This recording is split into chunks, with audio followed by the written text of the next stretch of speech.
नमस्कार साथियों, मैं सीमा गुप्ता आज आप सभी के बीच प्राचीन भारत के इतिहास में अत्यंत ही महत्वपूर्ण टॉपिक को आज आपके इस टेस्ट सीरीज में लेकर आई हूँ। और आज के इस टेस्ट सीरीज में आप सभी देखेंगे दक्षिण भारत के चोल, चालुक्य, पल्लव एवं संगम युग से संबंधित वे तमाम महत्वपूर्ण प्रश्न जो कि परीक्षा में पूछे जाते हैं तथा अन्य अत्यंत ही महत्वपूर्ण वे सारे प्रश्न देखेंगे जो कि आप सभी के लिए बेहद खास है। तो आइए देखते हैं आज के इस टेस्ट सीरीज में कौन कौन से ऐसे प्रश्न हैं जो कि आप सभी के लिए बेहद ही महत्वपूर्ण है। पहला क्वेश्चन है आप सभी के बीच, नवीं शताब्दी ईसा पूर्व में निम्नलिखित में से किसके द्वारा चोल साम्राज्य की नींव डाली गई?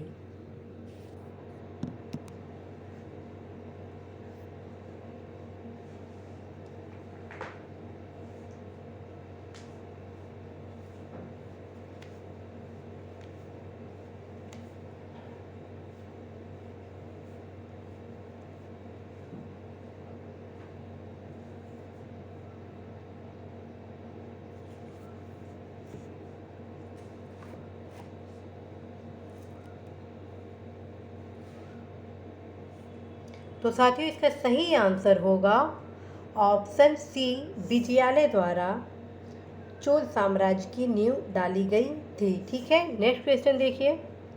नेक्स्ट क्वेश्चन है, निम्नलिखित में से किस मंदिर परिसर में एक भारी भरकम नंदी की मूर्ति है जिसे भारत की विशालतम नंदी मूर्ति माना जाता है?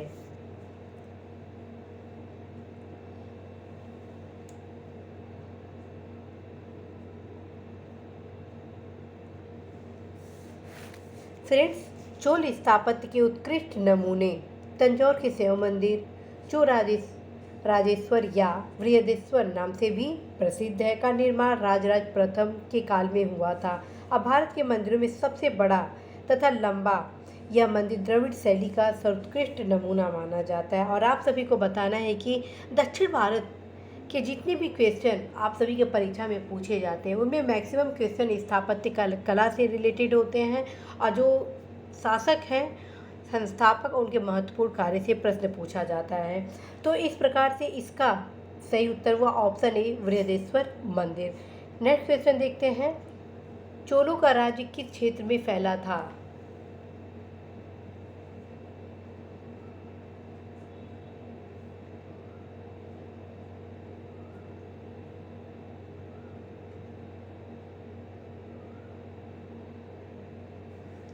तो साथियों इसका सही आंसर होगा ऑप्शन डी, कोरोमंडल तट, दक्कन के कुछ भाग।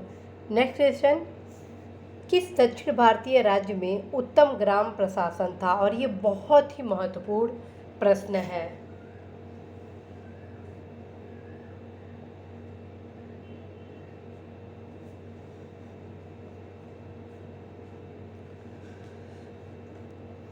तो साथियों इसका सही आंसर होगा आंसर सी, चोल। ठीक है, और चोलों की राजधानी कौन सी थी?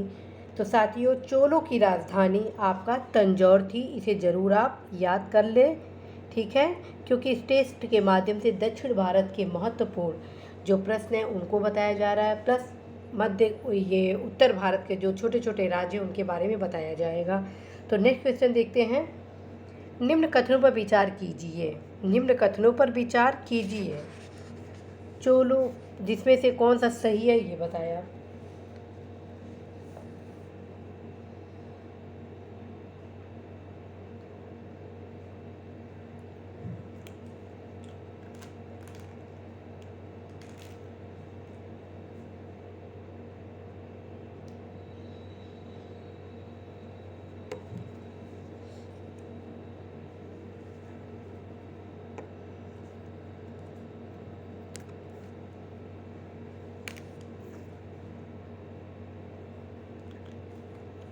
तो फ्रेंड्स इसका सही आंसर होगा ऑप्शन सी, 1 और 2, यानी दोनों आपका सही है। तो ऑप्शन आपका सी हो जाएगा।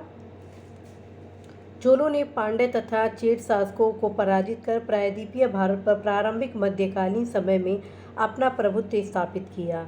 चोलों ने दक्षिण पूर्व एशिया के शैलेंद्र साम्राज्य के विरुद्ध सैन्य चढ़ाई की तथा कुछ क्षेत्रों को जीता। ठीक है, नेक्स्ट क्वेश्चन देखते हैं। नेक्स्ट है, चोल शासकों के समय में बनी हुई प्रतिमाओं में सबसे अधिक विख्यात हुई?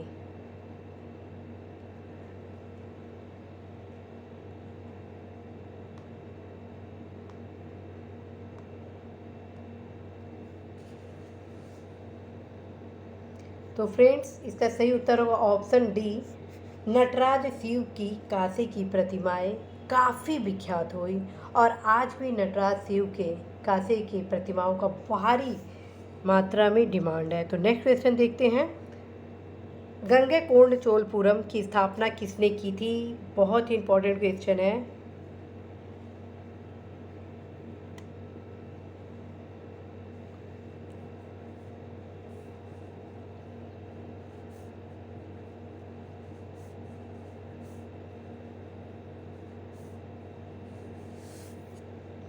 साथियों इसका सही उत्तर हो जाएगा ऑप्शन सी, राजेंद्र प्रथम।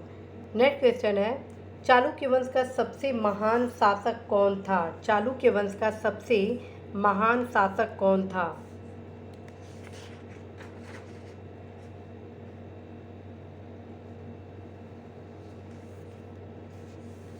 फ्रेंड्स, पुलकेशिन द्वितीय चालुक्य वंश के शासकों में सर्वाधिक योग्य तथा शक्तिशाली था। उसने 610 ईस्वी से 642 ईस्वी तक शासन किया। उसकी उपलब्धियों का विवरण हमें ऐहोल अभिलेख से प्राप्त होता है। ये क्वेश्चन पूछता है कि ऐहोल अभिलेख किस चालुक्य वंश से संबंधित है, किस चालुक्य शासक से संबंधित है? तो उत्तर हो जाएगा आपका पुलकेशिन द्वितीय, और आपका यहाँ पर भी इसका उत्तर पुलकेशिन द्वितीय हो रहा है। तो नेक्स्ट क्वेश्चन देखते हैं, कवि कालिदास के नाम का उल्लेख किसमें हुआ है? कवि कालिदास का उल्लेख किसमें हुआ है?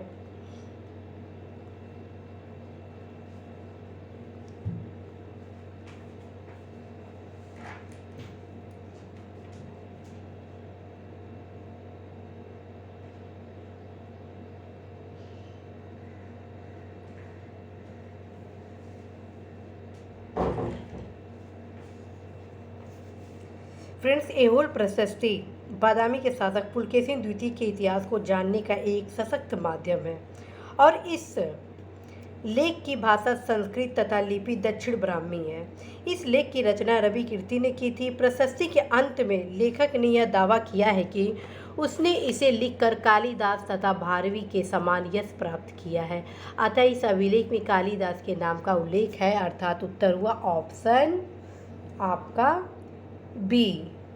नेक्स्ट क्वेश्चन, तोल्काप्पियम ग्रंथ संबंधित है, काफ़ी इंपॉर्टेंट है।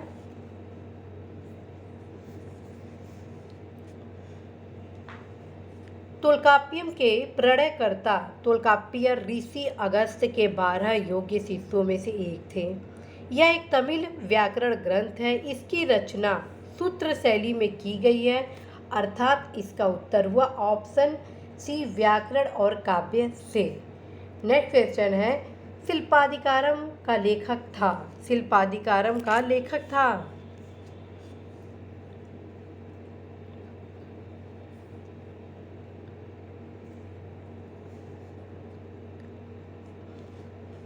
फ्रेंड्स, शिल्पाधिकारम संगम साहित्य के महाकाव्य के रूप में प्रसिद्ध है और इसके लेखक थे इलंगो, अर्थात इलंगो आर्टिकल, अर्थात आपका ऑप्शन ए।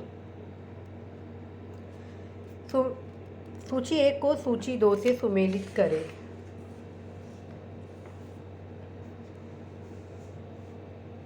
ये चारों अत्यंत ही महत्वपूर्ण हैं।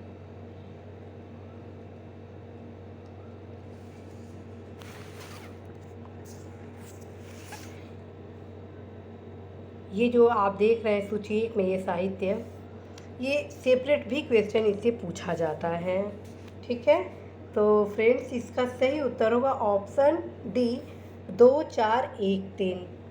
तिरुकुरुल दर्शन से संबंधित है, तोल्काप्पियम व्याकरण से संबंधित है, शिल्पाधिकारम प्रेम कथा से संबंधित है, अमड़ी मेकले से संबंधित है, वणिक कथा से संबंधित है। तो नेक्स्ट देखते हैं, रोमन बस्ती कहाँ से प्राप्त हुई है? रोमन बस्ती कहाँ से प्राप्त हुई है?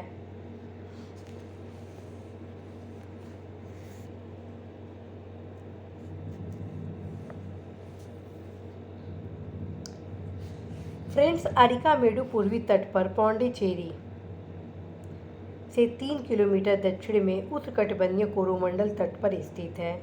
पेरिप्लस ने इसे पोर्डुकू कहा है, ठीक। और यहाँ ईसा की प्रारंभिक शताब्दियों में रोमन बस्ती की अवस्थिति मानी जाती है। यहाँ से प्राप्त अवशेषों में कई रोमन वस्तुएं प्राप्त हुई हैं, जिनमें शराब के 2 हत्थे कलश, रोमन लैंप, रोमन ग्लास आदि प्रमुख हैं। इस प्रकार से साथियों, इसका सही उत्तर हो गया ऑप्शन बी, आरिका मेडो।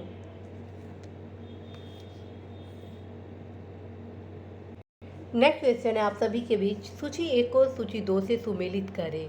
और ये भी प्रश्न आप सभी के लिए बेहद महत्वपूर्ण है।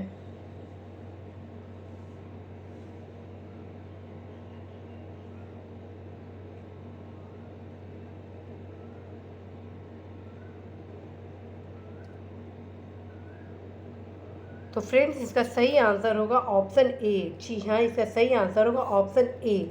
ठीक है, 4312। ठीक है, गुप्त देवगढ़ में, चंदेल खजुराहो, चालुक्य संबंध बादामी से, पल्लव का संबंध पनमलय से। नेक्स्ट क्वेश्चन है, संगम युग में उरैयूर किस लिए विख्यात था? संगम युग में उरैयूर किस लिए विख्यात था?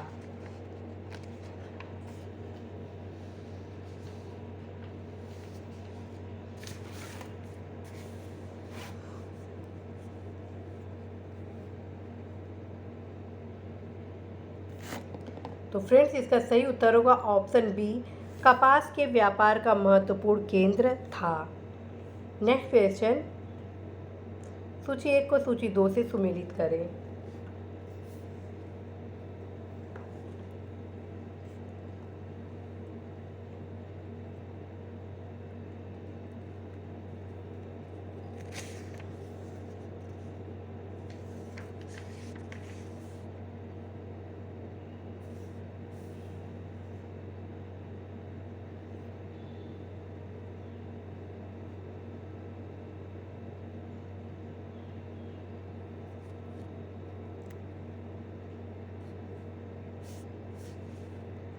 तो इसका सही आंसर होगा ऑप्शन ए। ठीक है, 3421।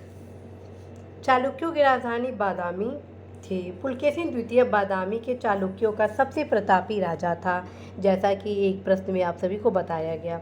रवि कीर्ति द्वारा रचित ऐहोल प्रशस्ति से पुलकेशिन द्वितीय का विस्तृत इतिहास ज्ञात होता है। पल्लव की राजधानी कांचीपुरम थी। हर्ष ने अपनी बहन राजश्री के साथ संयुक्त रूप से कन्नौज पर शासन किया था। पांड्यों की राजधानी मदुरई थी। इस प्रकार से आपका ऑप्शन हो गया ऑप्शन ए। नेक्स्ट क्वेश्चन है, किस राजवंश ने उत्तर भारत पर शासन नहीं किया है? बहुत ही इंपॉर्टेंट क्वेश्चन है।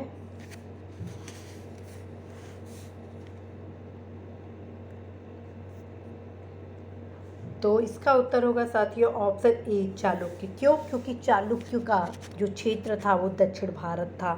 ठीक है, और गुप्त मौर्य राजपूत का उत्तर क्षेत्र में। तो आइए देखते हैं नेक्स्ट है, कदम्ब राजाओं की राजधानी थी। कदम्ब राजाओं की राजधानी थी। इसका सही उत्तर होगा ऑप्शन बी, वनवासी। नेक्स्ट क्वेश्चन है, दक्षिण भारत के किस वंश के राजा ने रोम राज्य में एक दूत 26 ईसा पूर्व में भेजा था?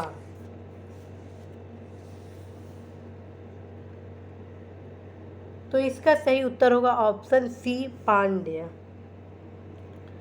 नेक्स्ट क्वेश्चन है, मीनाक्षी मंदिर स्थित है।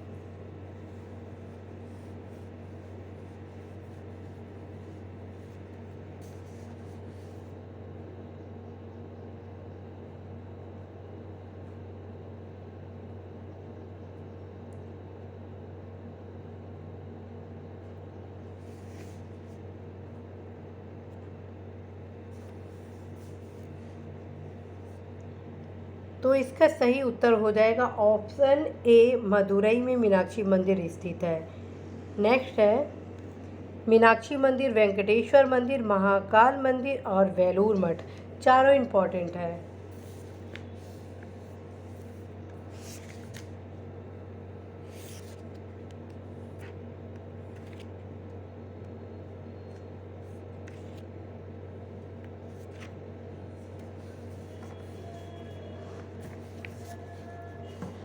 तो इसका सही आंसर होगा ऑप्शन बी, 2143, ठीक है, 2143 मीनाक्षी मंदिर का निर्माण पांड्यों ने अपनी राजधानी मदुरई में करवाया और महाकाल मंदिर उज्जैन में तथा वेंकटेश्वर मंदिर तिरुमल आंध्र प्रदेश में स्थित है। वेलूर मठ में रामकृष्ण मिशन की स्थापना 1897 ईस्वी में कोलकाता में स्वामी विवेकानंद द्वारा की गई थी। यद्यपि प्रश्न में हावड़ा दिया गया है, इसलिए आप सभी विकल्प के अनुसार ही अपने प्रश्नों का उत्तर देंगे। तो देखते हैं नेक्स्ट क्वेश्चन।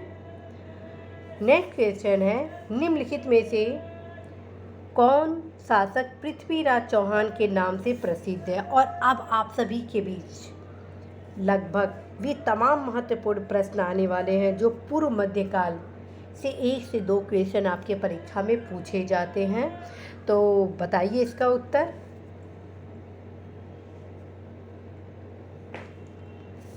तो इसका सही उत्तर होगा ऑप्शन सी, पृथ्वीराज तृतीय, ठीक है। अजमेर का शासक पृथ्वीराज तृतीय ही पृथ्वीराज चौहान के नाम से प्रसिद्ध है, जिसने 1191 ईस्वी में तराइन के प्रथम युद्ध में मोहम्मद गोरी को पराजित किया था, परंतु 1192 में तराइन के द्वितीय युद्ध में उसकी पराजित हुई थी। ये क्वेश्चन आ जाता है कि तराइन का प्रथम युद्ध किसके बीच हुआ था या तराइन का द्वितीय युद्ध किसके बीच हुआ था। और आप सभी को एक होमवर्क दिया जाता है कि तराइन का तृतीय युद्ध किसके बीच हुआ था। साथियों, ये सारे ईयर आप जरूर याद करेंगे। नेक्स्ट क्वेश्चन है, ताम्रपत्र लेख दर्शाते हैं कि प्राचीन काल में बिहार के राजाओं का संपर्क था।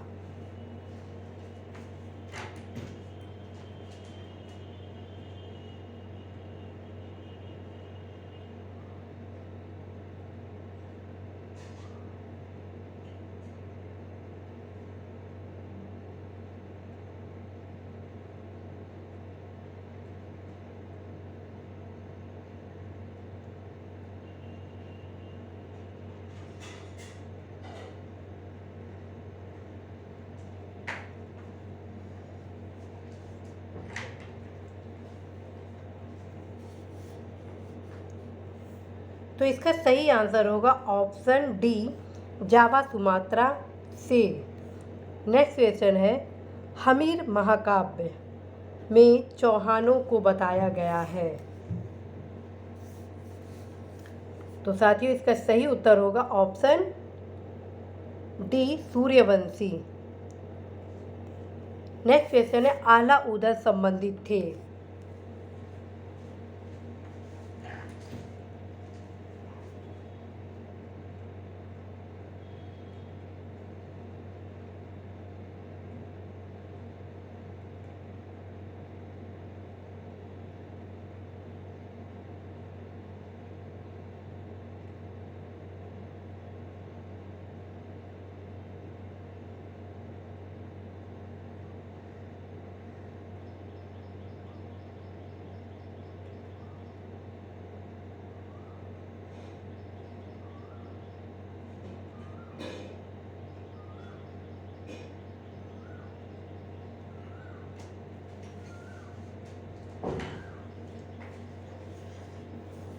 तो इसका सही उत्तर होगा ऑप्शन सी, महोबा से। ध्यान रखिए, आला उदल महोबा से संबंधित थे और ये चंदेल शासक परमार्दी देव परमल के सेना नायक थे, जो 1182 ईस्वी पृथ्वीराज चौहान के आक्रमण का डटकर सामना करने के बाद वीर गति को प्राप्त किए। चंदेलों एवं चौहानों के इस संघर्ष का वर्णन चंद्रवरदायीकृत पृथ्वीराज रासो एवं जगनीकृत परमाल रासो के आला खंड में प्राप्त होता है। तो नेक्स्ट क्वेश्चन देखते हैं। नेक्स्ट क्वेश्चन है, पृथ्वीराज विजय का लेखक कौन है? पृथ्वीराज विजय का लेखक कौन है?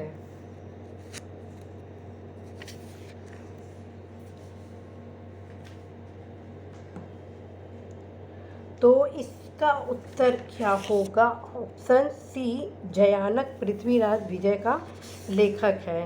तो नेक्स्ट क्वेश्चन देखते हैं। नेक्स्ट क्वेश्चन, जेजाक भुक्ति प्राचीन नाम था। जेजाक भुक्ति प्राचीन नाम था।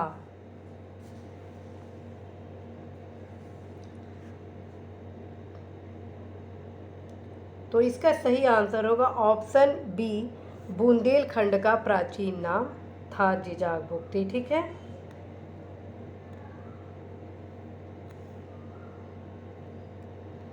नेक्स्ट क्वेश्चन है, धंगदेव किस वंश का शासक था? धंगदेव किस वंश का शासक था?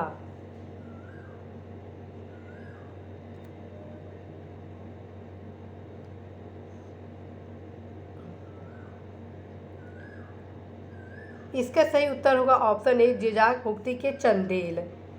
नेक्स्ट क्वेश्चन है, चित्तौड़ के त्रिभुवन नारायण मंदिर को किसने बनवाया? चित्तौड़ के त्रिभुवन नारायण मंदिर को किसने बनवाया?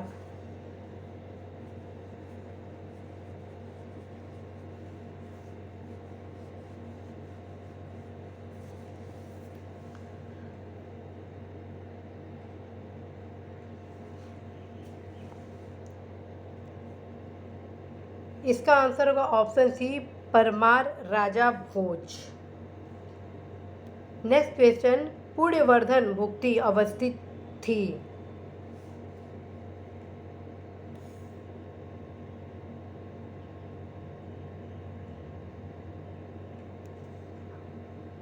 तो साथियों इसका उत्तर होगा ऑप्शन ए, उत्तर बंगाल में। ठीक है, प्राचीन काल में पुण्यवर्धन भुक्ति उत्तर बंगाल के क्षेत्र में अवस्थित थी। पाल, चंद्र एवं सेन राजवंशों के युग में इसके क्षेत्राधिकार का विस्तार उत्तर बंगाल के बाहर भी था। नेक्स्ट क्वेश्चन, पाल वंश का संस्थापक कौन था? बहुत इंपॉर्टेंट क्वेश्चन है। तो साथियों इसका सही उत्तर होगा ऑप्शन सी,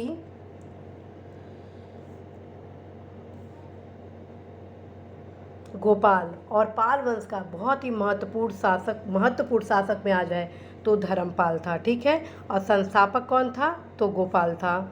नेक्स्ट क्वेश्चन, विक्रमशिला नामक प्राचीन विश्वविद्यालय की स्थापना बंगाल के किस शासक ने की थी?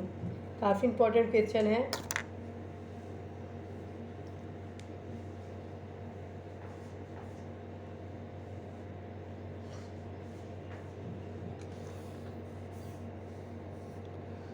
तो साथियों अभी मैं आप सभी को बताई हूँ एक महत्वपूर्ण है, वो कौन है? धर्मपाल। धर्मपाल ने विक्रमशिला के प्राचीन बौद्ध विश्वविद्यालय की स्थापना बंगाल में आपका ये बंगाल के पाल शासक वंशीय धर्मपाल ने की थी।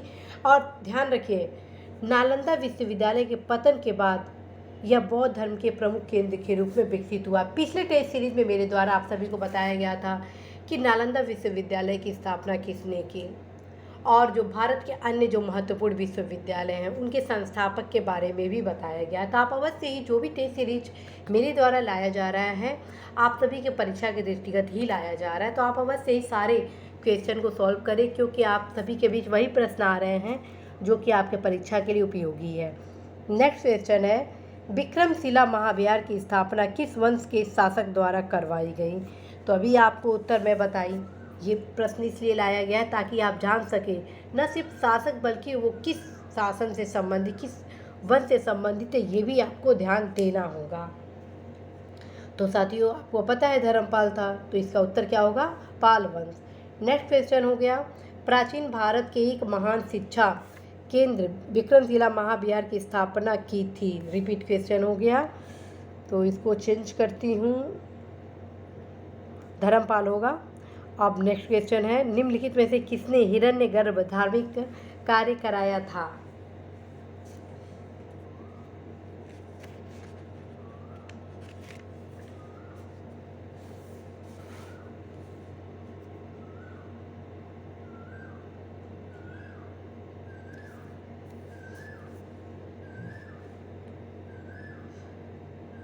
तो साथियों इसका सही आंसर होगा ऑप्शन सी, दंती दुर्ग।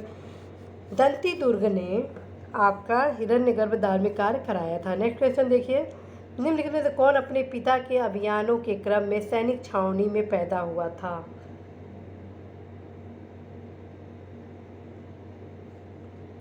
फ्रेंड्स, राष्ट्रकूट राजा अमोघ वर्ष प्रथम का जन्म 800 ईस्वी में नर्मदा नदी के किनारे श्री भावन नामक स्थान पर सैनिक छावनी में हुआ था, और इस समय इसके पिता राष्ट्रकूट राजा गोविंद तृतीय उत्तर भारत के सफल अभियानों के बाद वापस लौट रहे थे। इस प्रकार से इसका सही उत्तर हुआ ऑप्शन ए, अमोघ वर्ष राष्ट्रकूट। नेक्स्ट क्वेश्चन है, गुर्जर प्रतिहार शासकों में से किसकी उपाधि आदिवराह थी?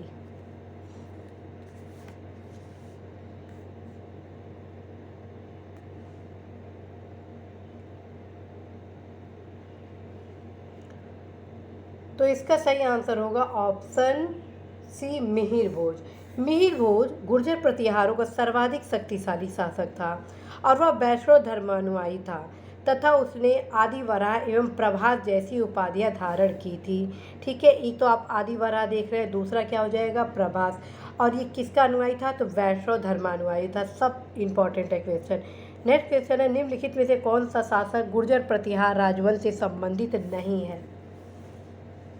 साथियों, आप सभी देखना पाल वंश में कौन कौन से शासक हैं, चंदेल वंश में कौन कौन शासक है, गुर्जर प्रतिहार में कौन कौन से शासक है, चालुक्य में कौन कौन से शासक है, चूल में कौन कौन शासक है। सारे शासकों का क्रम जरूर देख लीजिए।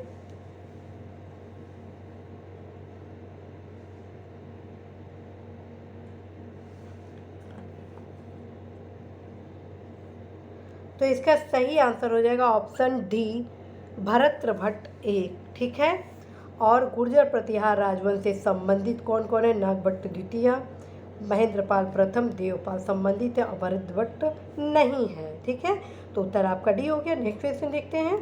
नेक्स्ट क्वेश्चन, निम्नलिखित में से किसे एक नया संवत चलाने का यश प्राप्त है। निम्नलिखित में से किसे एक नया संवत चलाने का यश प्राप्त है, ये काफ़ी इंपॉर्टेंट है।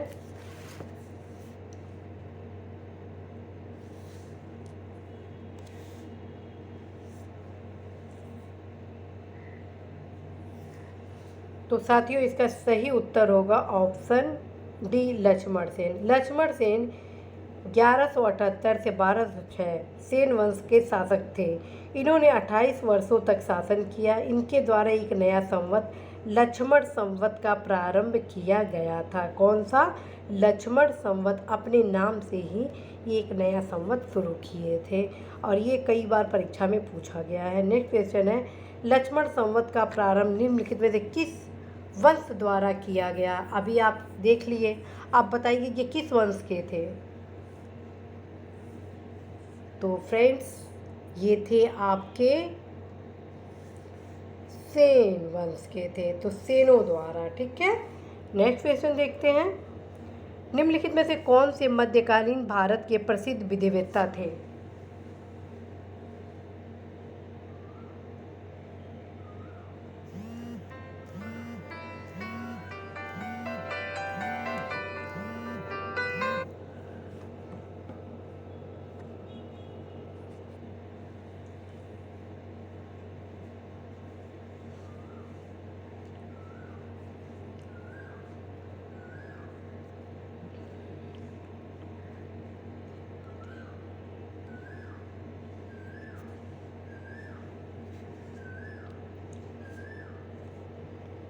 तो सही उत्तर होगा ऑप्शन सी। ठीक है, 1, 2, 4 विज्ञानेश्वर, हेमाद्री और जीमूत वाहन। ठीक है, तो अब आते हैं नेक्स्ट क्वेश्चन देखते हैं। नेक्स्ट क्वेश्चन है, सूची 1 को सूची 2 से सुमेलित करें, अर्थात राजवंश और उनकी राजधानी। काफ़ी इंपॉर्टेंट क्वेश्चन है और ध्यान रखिए, इस क्वेश्चन के साथ आप सभी को टिप्स देती हूँ फ्रेंड्स। प्रतिहार, चोल, परमार, सोलंकी, जितने भी ये राजवंश हैं उनके कौन कौन से संस्थापक शासक थे और क्रम जरूर शासकों का तैयार करेंगे आप।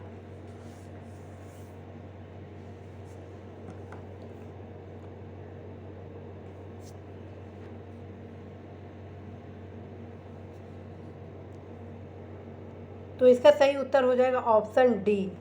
ठीक है, ऑप्शन डी, प्रतिहार का आपका हो गया, प्रतिहार का कन्नौज।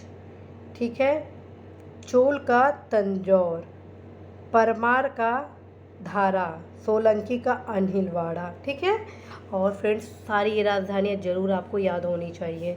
तो नेक्स्ट देखते हैं, गुर्जर प्रतिहार वंश की स्थापना की थी। मैं भी आप सभी को बताई थी, संस्थापकों का जरूर ध्यान आपको होना चाहिए। तो इसका उत्तर हो गया साथियों ऑप्शन ए, नागभट्ट प्रथम। नेक्स्ट क्वेश्चन देखते हैं, निम्नलिखित में से कौन त्रिकोणात्मक संघर्ष का हिस्सा नहीं था। इसे एक क्वेश्चन ये भी बनता है कि निम्नलिखित में से कौन त्रिकोणात्मक संघर्ष में प्रतिभाग किए थे। तो यानी त्रिकोणात्मक मतलब 3 लोगों द्वारा, 3 राजवंशों द्वारा प्रतिभाग किया गया था। एक इसमें कौन सा नहीं है, ये प्रश्न इसमें पूछा गया है।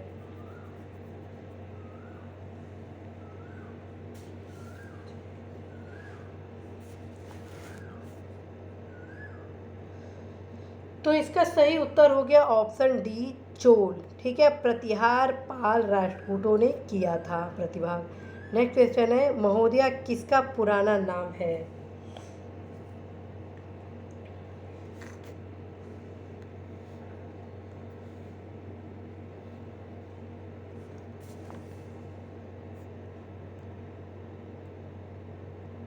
इसका सही उत्तर होगा ऑप्शन सी, कन्नौज का पुराना नाम महोदया है और ये कई बार परीक्षा में पूछा गया है। तो नेक्स्ट क्वेश्चन देखते हैं, राजा भोज ने शासन किया।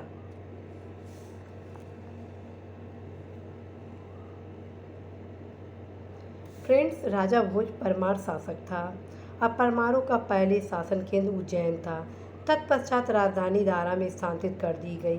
राजा भोज ने धारा से शासन किया। भोज की मृत्यु के पश्चात विद्वानों ने धारा नगरी के बारे में कहा है कि अधधारा निराधारा निरालंबना सरस्वती पंडिता खंडिता सर्वे भोज राजे दिवंगते। इस प्रकार इसका सही उत्तर हुआ ऑप्शन बी, धार पर। नेक्स्ट देखते हैं, निम्नलिखित में से किसने काल्पनिक वैज्ञानिक उपकरणों पर पुस्तक लिखी है? तो इसका सही उत्तर हुआ option A, Bhoj. Next question है, सूची 1 को 2 से सही सुमेलित है। क्वेश्चन पूछा गया उपयुक्त युग्मों में से कौन से सही सुमेलित है?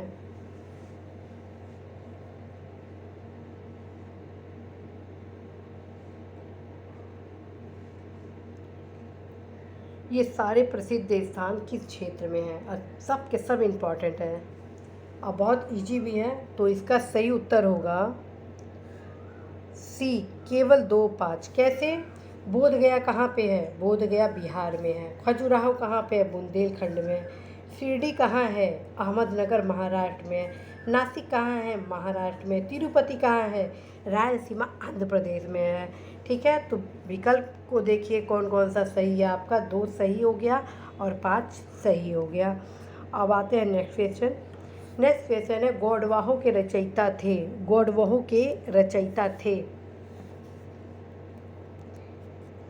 तो इसका सही उत्तर हो गया ऑप्शन सी, वाकपत्ति। ठीक है, और अब आप सभी के बीच लास्ट क्वेश्चन है, मध्यकालीन भारत के आर्थिक इतिहास के संदर्भ में शब्द अर्घट्टा किसे निरूपित करता है?